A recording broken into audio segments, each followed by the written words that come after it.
शिव पुराण महात्म्य चौथा अध्याय। ब्राह्मण बोले, नारी तुम सौभाग्यशाली हो जो भगवान शंकर की कृपा से तुमने वैराग्यपूर्ण शिव पुराण की कथा सुनकर समय से अपनी गलती का एहसास कर लिया है। तुम डरो मत और भगवान शिव की शरण में जाओ। उनकी परम कृपा से तुम्हारे सभी पाप नष्ट हो जाएंगे। मैं तुम्हें भगवान शिव की कथा सहित वह मार्ग बताऊंगा जिसके द्वारा तुम्हें सुख देने वाली उत्तम गति प्राप्त होगी।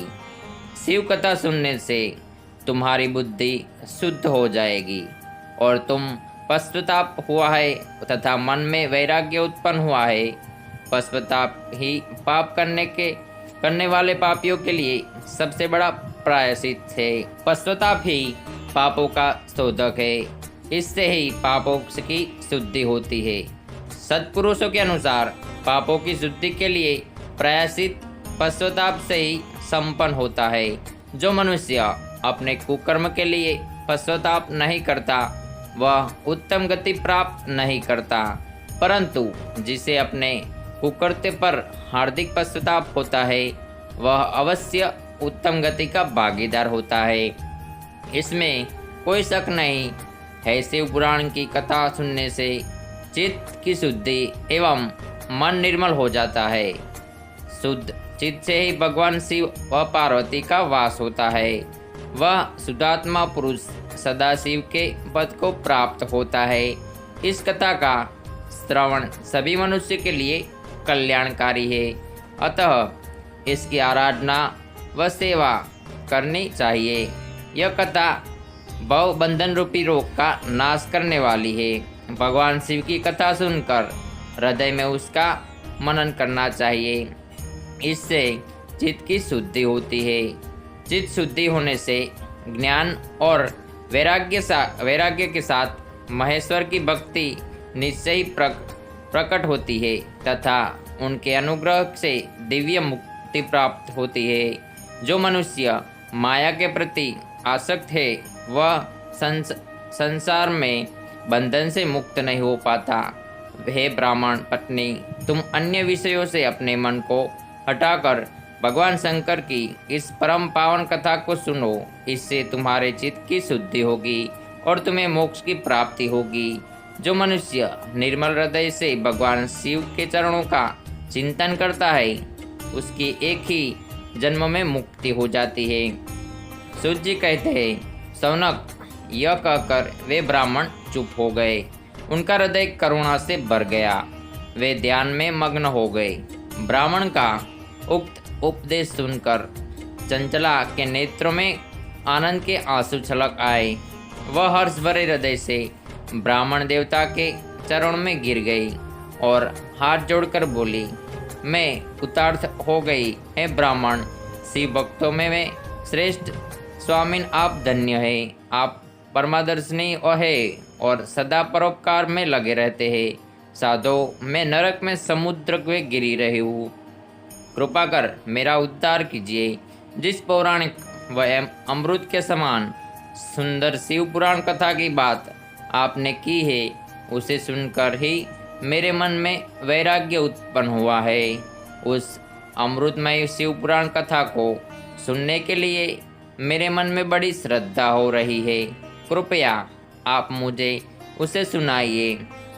सूत जी कहते हैं, शिव पुराण की कथा सुनने की इच्छा मन में लिए हुए चंचला उन ब्राह्मण देवताओं की सेवा में वही रहने लगी। उस गोकर्ण नाम महाक्षेत्र में उन ब्राह्मण देवता के मुख से चंचला शिव पुराण की भक्ति, ज्ञान और वैराग्य बढ़ाने वाली और मुक्ति देने वाली परम उत्तम कथा सुनकर कृतार्थ हुई। उसका चित्त शुद्ध हो गया। वह अपने हृदय में शिव के सगुण रूप का चिंतन करने लगी। वह सदैव शिव के सच्चिदानंदमय स्वरूप का स्मरण करती थी। तत्पश्चात अपना समय पूर्ण होने पर चंचला ने बिना किसी कष्ट के अपना शरीर त्याग दिया। उसे लेने के लिए एक दिव्य विमान वहां पहुंचा। यह विमान शोभा साधनों से सजा था एवं शिवगणों से सुशोभित था। चंचुला विमान से शिवपुरी पहुंची। उसके सारे पाप धुल गए, वह दिव्यांगना हो गई। वह गौरांगी देवी मस्तक पर अर्धचंद्र का मुकुट व अन्य दिव्य आभूषण पहने शिवपुरी पहुंची। वहां उसने सनातन देवता त्रिनेत्रधारी महादेव शिव को देखा। सभी देवता उनकी सेवा में भक्ति भाव से उपस्थित थे। उनकी अंक क्रांति करोड़ों सूर्य के समान प्रकाशित हो रही थी। पांच मुख और हर मुख के तीन तीन नेत्र थे। मस्तक पर अर्धचंद्रकार मुकुट शोभायमान हो रहा था। कंठ में नील चिन्ह था।